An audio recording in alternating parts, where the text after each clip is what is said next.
ಪ್ರಿಯ ವೀಕ್ಷಕರೇ ನಮಸ್ಕಾರ. ನಾನು ನಿಮ್ಮ ಸಿ ಸ್ವಾಮಿ, ವೀಕ್ಷಕ ಕನ್ನಡ ನ್ಯೂಸಿಂದ.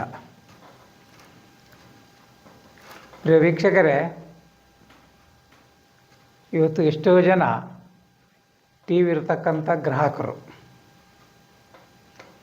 ಮನಮಂದಿಯೆಲ್ಲ ಸಿನಿಮಾಕ್ಕೆ ಹೋದರೆ ₹1,000 ಬೇಕು. ಒಂದು ಸಾರಿ ಸಿನಿಮಾಕ್ಕೆ ಹೋದರೆ ಭಾಳ ಜನ ಇರೋ ಮನೆಗಳಲ್ಲಿ. ಹಾಗೆ ಯಾವುದಾದ್ರೂ ಹೊರಗಡೆನ ವಿಷಯ ಕೇಳ್ಕೊಬೇಕು ಅಂದರೆ ಮನೆಯಲ್ಲೇ ಕುಂತು ನೋಡ್ಬೋದಲ್ಲ ಅಂತಕ್ಕಂಥ ಉದ್ದೇಶದಿಂದ ಟಿ ವಿ ಇರತಕ್ಕಂಥ ಗ್ರಾಹಕರು ಕೇಬಲ್ ಮೊರೆ ಹೋಗ್ತಾರೆ. ಡಿಶ್ಶು ಅಂತಾರೆ ಅದಕ್ಕೆ. ನೋಡಿ, ಈ ಡಿಶ್ಶಿನ ಫೀಸ್ ಏನು ಕಮ್ಮಿ ಏನಿಲ್ಲ. ಸ್ಟಾರ್ಟಿಂಗ್ ₹250 ತಿಂಗಳಿಗೆ. ಹಾಗಾಗಿ ಅನ್ನೋದಕ್ಕೆ ತಿಂಗಳು ಬಂದುಬಿಡ್ತಾಯಿದೆ. ಇದು ದುಪ್ಪಟ್ಟು ಶುಲ್ಕನೂ ಇದೆ ಇದಕ್ಕೆ. ಯಾಕಂದರೆ ಯಾವುದೇ ಮನೆಯಾರು ಅವರು ಹಾಕ್ಸಿರತಕ್ಕಂಥ 106 ಚಾನಲ್ನ ನೋಡೋಕ್ಕೆ ಸಾಧ್ಯನೇ ಇಲ್ಲ. ಹಿಂದಿ ಬರ್ತಕ್ಕವರು ಹಿಂದಿ ಚಾನಲ್ ನೋಡ್ತಾರೆ, ತೆಲುಗು ಮಾತಾಡ್ತಕ್ಕಂಥವ್ರು ತೆಲುಗು ಚಾನಲ್ ನೋಡ್ತಾರೆ. ಅವ್ರು ಕನ್ನಡ ಚಾನಲ್ ನೋಡೋಕ್ಕೆ ಇಷ್ಟಪಡಲ್ಲ. ಹಾಗೆ ಕನ್ನಡಿಗರು ಕನ್ನಡ ಚಾನಲ್ ನೋಡ್ತಾರೆ. ನೋಡಿ, ಇವತ್ತು ಏನಾಗ್ಬಿಟ್ಟಿದೆ ಅಂದರೆ ಜಾಹೀರಾತುಗಳ ಅವಳಿ ತಲೆ ಚಿಟ್ಟಿಡಿಯೋ ಥರ ಹೋಗ್ಬಿಟ್ಟಿದೆ. ಈ ಗ್ರಾಹಕರಂತೂ ಒಂದು ಶಾಪ್ ಆಗ್ತಾರೆ ಅಂದರೆ ಅಂಥ ಶಾಪ್ ಆಗ್ತಾರೆ. ಏನನ್ನ ಒಂದು ಒಳ್ಳೆ ಸಿನಿಮಾ ನೋಡಬೇಕಾದ್ರೆ ನಂದೆಲ್ಲೆಡನ ಮಧ್ಯದಲ್ಲಿ ಅಂಥೇಳಿ ಈ ಜಾಹೀರಾತುಗಳು ಅವಳಿ. ಅದರಲ್ಲಿ ಅಂತೂ ಭಾರತದ ಪ್ರಖ್ಯಾತ 1 ನಿಮಿಷದಲ್ಲಿ ನಿಮ್ಮ ಕೆಲಸಗಳು ಸಿದ್ಧಿಯಾಗ್ಬಿಡುತ್ತೆ ಅನ್ನತಕ್ಕಂಥ ಜಾಹೀರಾತುಗಳಂತೂ ತಲೆ ನೋವಾಗ್ಬಿಟ್ಟಿದ್ದಾವೆ. ಇಂಥವಕ್ಕೆ ಕಡಿವಾಣ ಹಾಕೋಕ್ಕೆ ಯಾಕೆ ಸಂಘಟನೆಗಳು, ಕೆಲವೊಂದು ಪಕ್ಷಗಳು ಇದ್ರ ಬಗ್ಗೆ ವಿರೋಧ ಮಾಡ್ತಾಯಿಲ್ಲ? ಏನು ಕಾರಣ?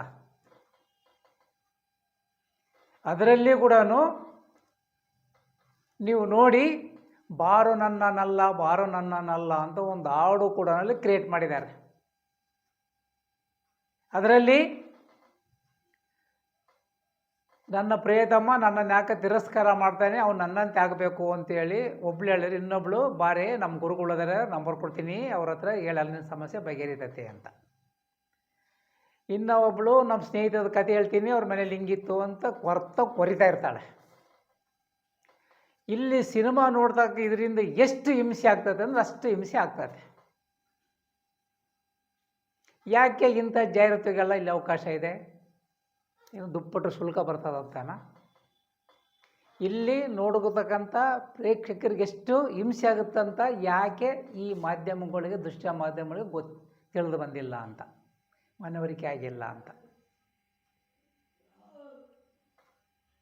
ಇವರು ₹1,000 ಕೊಟ್ಟು ಡಿಶ್ ಹಾಕಿಸ್ಕೊಂಡ್ರೆ ಬರೀ ಈ ಜಾಹೀರಾತುಗಳು ನೋಡೋದೇ ಆಗುತ್ತೆ. ಅದರಲ್ಲಿ ಈ ಗೋಲ್ಡು ಕಂಪ್ನಿಗಳವು, ಅದರಲ್ಲಿ ಒಂದು ಗೋಲ್ಡ್ ಕಂಪ್ನಿ ಅಂತ ಕಿರುಚಾಟ. ಟಿ ವಿ ನೋಡೋರೇ ಹೆದರ್ಕೊಂಡ್ಬಿಡ್ಬೇಕು ಅಂಥ ಜಾಹೀರಾತುಗಳು. ಇವಕ್ಕೆ ಕಡಿವಾಣನೇ ಅಲ್ವಾ? ಜಾಹೀರಾತು ಕೊಡಲಿ, ಜನಗಳಿಗೆ ಮನ ಪರಿವರ್ತನೆ ಆಗೋ ತನಕ ಜಾಹೀರಾತುಗಳು ಕೊಡಲಿ, ನೋಡ್ತಾರೆ. ದಿನಾದರೂ ಬರೀ ಇವೇನೇನೇನೆ, ಬಾರೋ ನನ್ನನಲ್ಲ, ಬಾರೋ ನನ್ನ ಸ್ನೇಹಿತ ಮನೆಯಲ್ಲಿ ಹಿಂಗಾಗಿತ್ತು, ಇಂಥ ಜ್ಯೋತಿಷಿಗಳದ್ದು ಅಡ್ರೆಸ್ ಕೊಡ್ತೀನಿ, ಅವ್ರು ಹೋಗಿ ಪರಿಹಾರ ಮಾಡ್ತಾರೆ ಅಂತ. ಅದರಲ್ಲಿ ಕೂಡ ಕೆಲವೊಂದು ಮಾತುಗಳನ್ನು ಕೇಳಬೇಕು. ಇಷ್ಟಪಟ್ಟವರು ನಿಮ್ಮಂತೆ ಆಗಲು. ಧನ ವಶೀಕರಣ ಅಂದರೆ ನಮಗೆ ಬೇಕಪ್ಪ, ₹1,00,00,000 ವಶೀಕರಣ ಮಾಡಿಕೊಡ್ತಾರ? ಹೋಗಲಿ, ಈ ಜ್ಯೋತಿಷಿಗಳು ಯಾಕೆ ಈ ಧನ ವಶೀಕರಣ ಮಾಡ್ಕೊಂಡು ಐಷಾರಾಮ ಜೀವನ ಮಾಡಬಾರ್ದು? ಇವ್ರು ಯಾಕೆ ಜ್ಯೋತಿಷಿ ಹೇಳಬೇಕು? ಇದೊಂದು ಹೊರಡಿದೆಯಲ್ಲ, ಇಷ್ಟಪಟ್ಟವ್ರು ನಿಮ್ಮಂತೆ ಆಗಲು ಧನ ವಶೀಕರಣ, ಜನ ವಶೀಕರಣ ಅಂತೇಳಿ. ಈ ಒಂದು ವಾಕ್ಯವನ್ನು ನಿಷೇಧ ಮಾಡಬೇಕಾಗಿದೆ. ಯಾಕೆ ಸರ್ಕಾರ ಸಂಘಟನೆಗಳು ವಿರೋಧ ಪಕ್ಷದವರು ಇದ್ರ ಬಗ್ಗೆ ತಲೆ ಕೆಡಿಸ್ಕೊಂಡಿಲ್ಲ ಅನ್ನೋದೇ ಇಲ್ಲಿ ಯಕ್ಷ ಪ್ರಶ್ನೆ ಕಂಡುಬರ್ತದೆ. ಜನ ದಿನ ಬೆಳಗ್ಗೆ ಆದರೆ ರೋಡಲ್ಲಿ ಮಾತಾಡ್ಕೊಂತ ಹೋಗ್ತಿರ್ತಾರೆ, ಏನು ಜ್ಯೋತಿಷ್ಗಳು ಅವಳಿ ಜಾಸ್ತಿ ಆಗಿಬಿಟ್ಟೈತಪ್ಪ, ಟಿ ವಿ ನೋಡ್ಬೇಕಂದ್ರೆ ಮಧ್ಯದಲ್ಲಿ ಅವೇ ಬರ್ತಿರ್ತವೆ ಅಂತೇಳಿ. ಸಿನಿಮಾನೇ ಅರ್ಥ ಆಗೋದಿಲ್ಲ, ಶಿಂಡ್ರಿಗೆ ಇವುಗಳ ಅವಳಿ ಬರ್ತಾವತ್ತಲ್ಲ, ಅದೇನು ಬೇಗ ಬಂದು ಬೇಗ ಹೋಗಂತದ, ಈ ಬೋರ್ ಕೊರ್ದಂಗೆ ಕೊರಿದೇ ಇರ್ತಾರೆ. ಅದರಿಂದ ಇಂತಹ ಜಾಹೀರಾತುಗಳ ಬಗ್ಗೆ ಸರ್ಕಾರ, ಸಂಘಟನೆಗಳು ಹಾಗೂ ವಿರೋಧ ಪಕ್ಷದವರು ಆದಷ್ಟು ಇದ್ರ ಬಗ್ಗೆ ಗಮನ ಹರಿಸಿ ಇಂಥ ಜಾಹೀರಾತುಗಳ ಬಗ್ಗೆ ಗಮನ ಹರಿಸಿ ಕಡಿವಾಣ ಹಾಕಬೇಕಾಗಿದೆ. ಸರ್ಕಾರನೂ ಸಹ ಇದ್ರ ಬಗ್ಗೆ ಗಮನ ಹರಿಸ್ಬೇಕಾಗಿದೆ.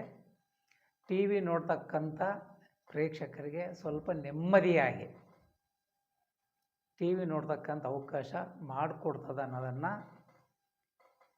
ಟಿ ವಿಯ ಮುಂದೆ ಕುತ್ಕೊಂಡು ನೋಡ್ತಕ್ಕಂಥ ಪ್ರೇಕ್ಷಕರೇ ಗಮನ ಹರಿಸ್ಬೇಕಾಗಿದೆ.